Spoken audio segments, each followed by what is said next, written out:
Thank you, Sister Sandra and Sister Frances, for joining us today on behalf of the Sisters of Providence of St. Vincent de Paul to speak with us and provide some insights into the origins of Providence Village. What inspired the Sisters of Providence to establish Providence Village?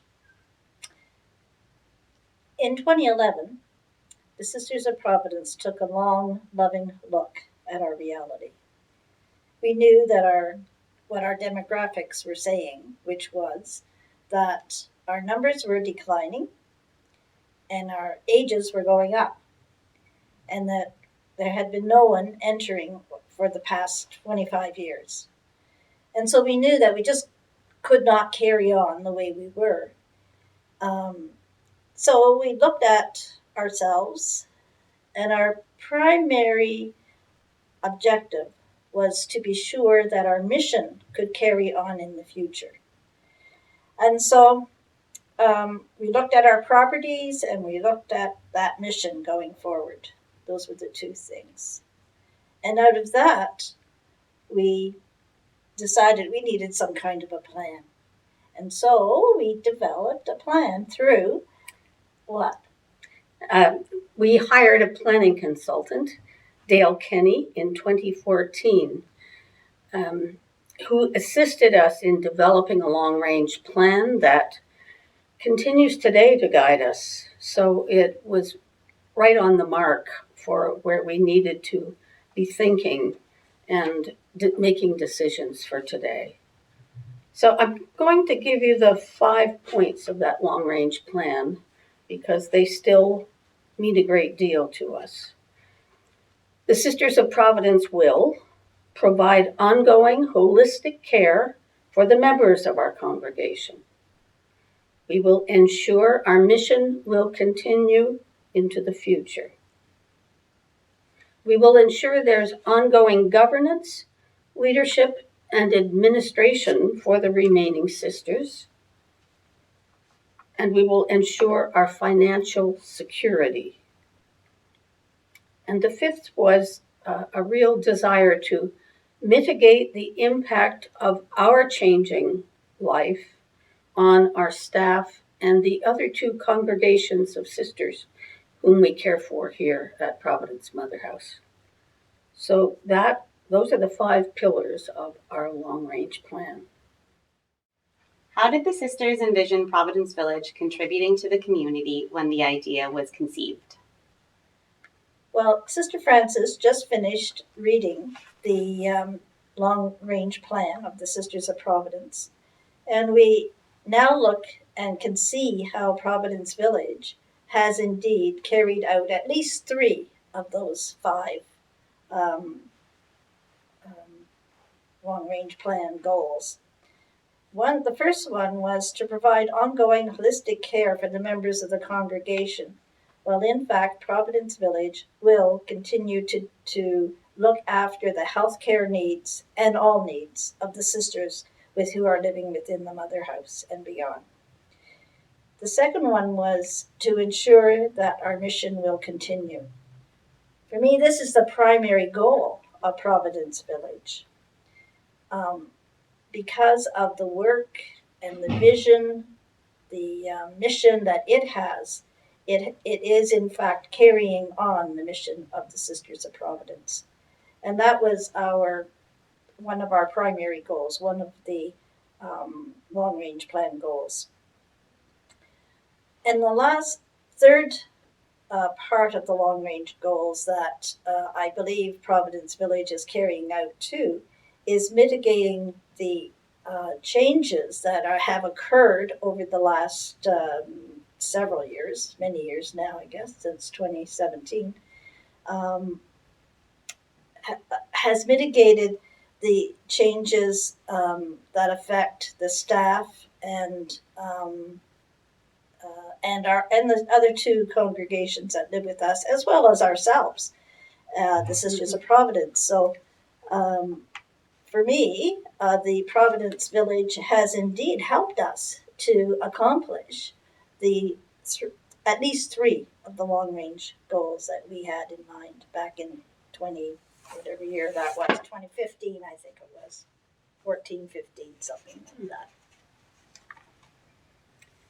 We then had to commission another consultant. We were advised by our planning consultant, Dale Kenny, to have someone carry out a community needs assessment in the Kingston region, because our history has always been about meeting the unmet needs of the people wherever we have lived and worked. So to do that, you have to identify what the unmet needs are. So the study was carried out by Julie Passant-Pellich, a consultant who did this community needs assessment and drew up a master program for us. So we learned through this that basically the primary unmet needs of the Kingston region were caring for and providing for older adults, for adults with disabilities, for people living with mental health issues, and a more general group of need is women and children. So the study then made recommendations on how the site here, Providence Mother House and its property, which we now call Providence Village, might be developed to serve these various needs that were identified. That was a big step for us to take, and has helped us continue the development of Providence Village. So we can't be all things to all people. And so we saw through Providence Village that it would be able to serve the people. All we can provide is space. So I just really want to make it clear that even Providence Village is not doing the programs to the people that we've just mentioned, or to whomever Providence Village can partner with.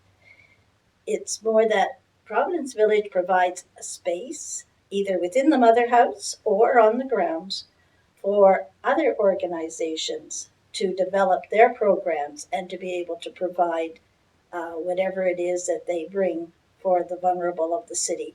So that's how Providence Village is contributing to the community, and is that it will, again, provide space for others to meet the unmet needs of the people of Kingston and beyond.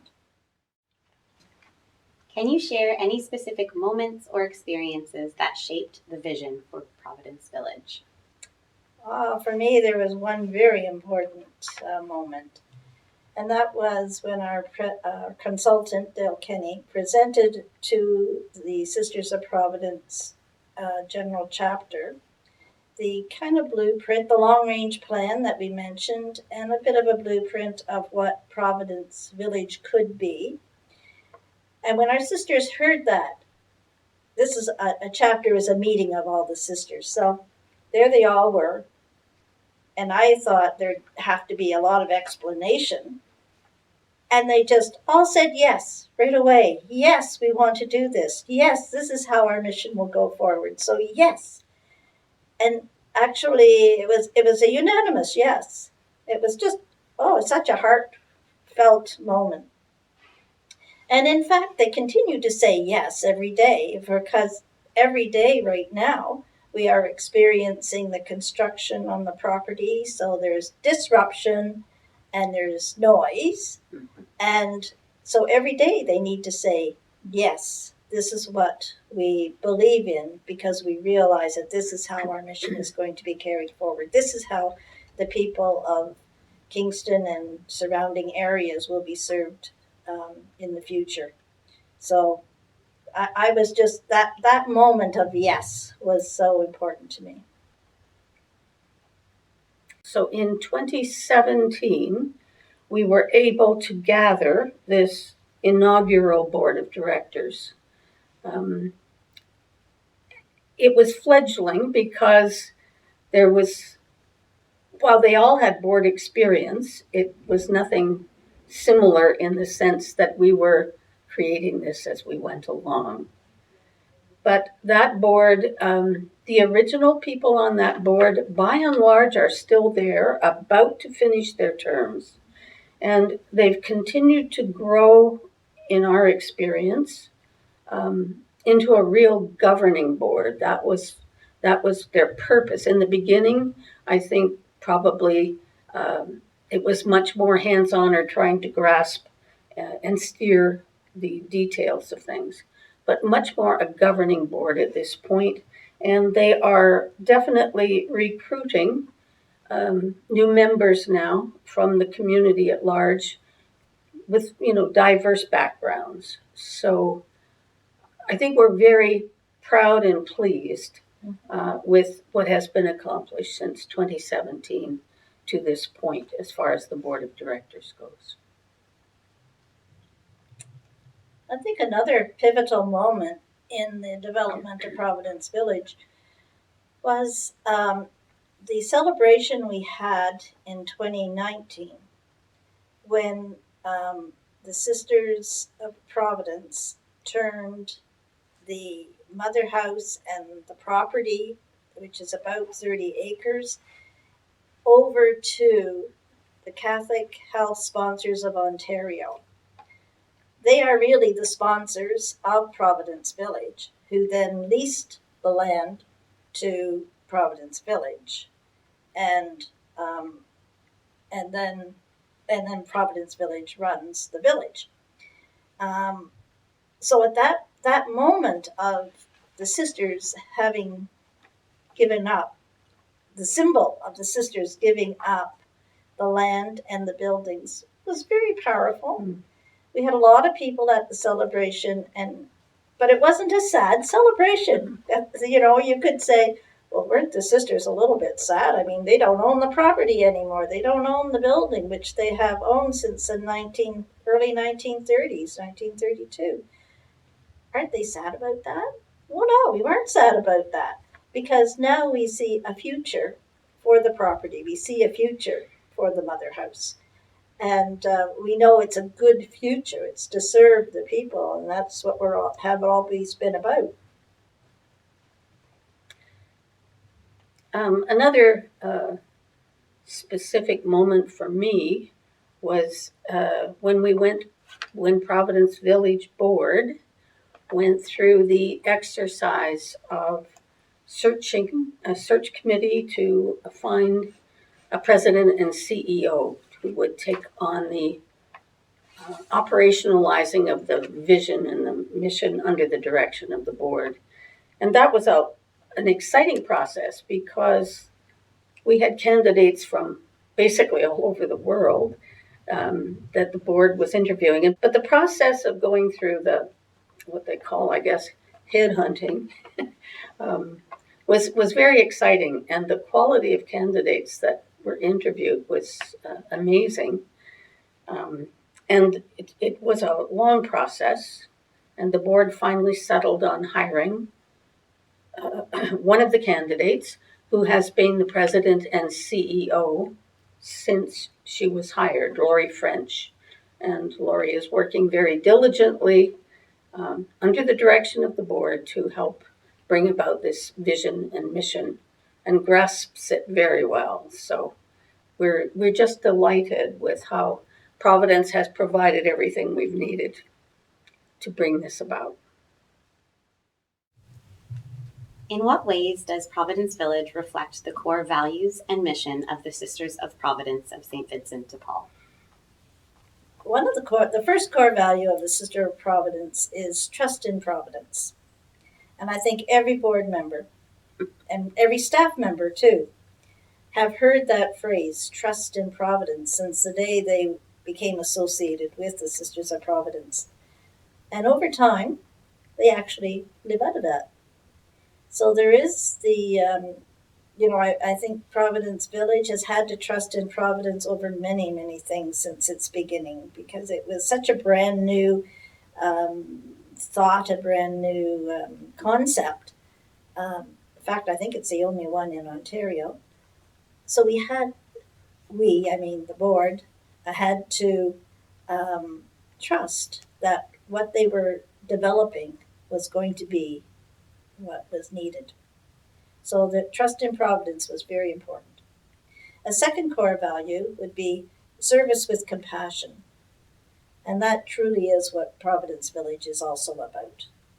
Although, as I said earlier, Providence Village doesn't actually do the service, provide the service that is being offered on the land and in the building, it does oversee that those programs are given to the people in a spirit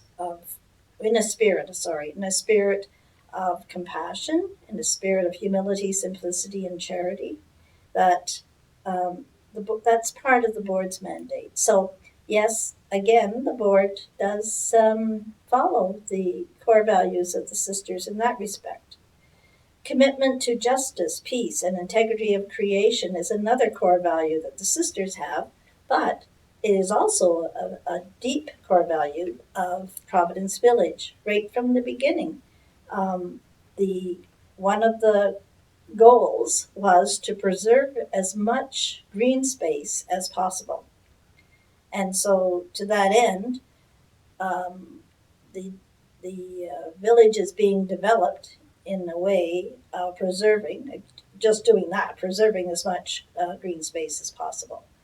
So I think that Providence Village, again, is following one of the core values of the Sisters of Providence. They may not have even realized this, but that's what's happening. And our last core value is a contemplative stance in life, which really means that we take time to ponder, time to pray, time to see where it is the best way going forward. And I do believe that that's how the board reacts to things, that doesn't react, but instead responds to whatever issues are on the plate. Providence Village is a faith-based organization. And so taking the time to reflect is very important. And I do believe that the board does do that too. So I think that's how the core values of the sisters line up with the values of Providence Village. How do you see Providence Village continuing to grow and adapt to meet the evolving needs of the community in the future? So I think one of the ways that we are trying to grow and adapt to understand evolving needs and to meet them is to expand Providence Village Board, as I said before, to include more diverse representation from the community at large, so that we will, as a board, have a better understanding of what the evolving needs are in this area. Certainly, the president and CEO, Lori French, has been holding community engagements. We had one some years ago, and we had another one more recently, to promote understanding of Providence Village and to invite potential partners in the future to think about if this is a place where they would want to bring their programs to serve the vulnerable and to partner with the village. So the education of the public at large is important in whatever way we can do that, and then the engaging with potential partners for the future. And that's a major piece of her work that is ramping up even more now at the present time. It's also continuing to grow and adapt by operationalizing the sisters' commitment to protect the environment. And so in making decisions, as I said earlier, that is one of the goals. And it's a lens through which the board looks at construction and those who wish to partner with PBI using the land. Providence Village needs to continue to look at who would be the best partners to help fulfill its mission.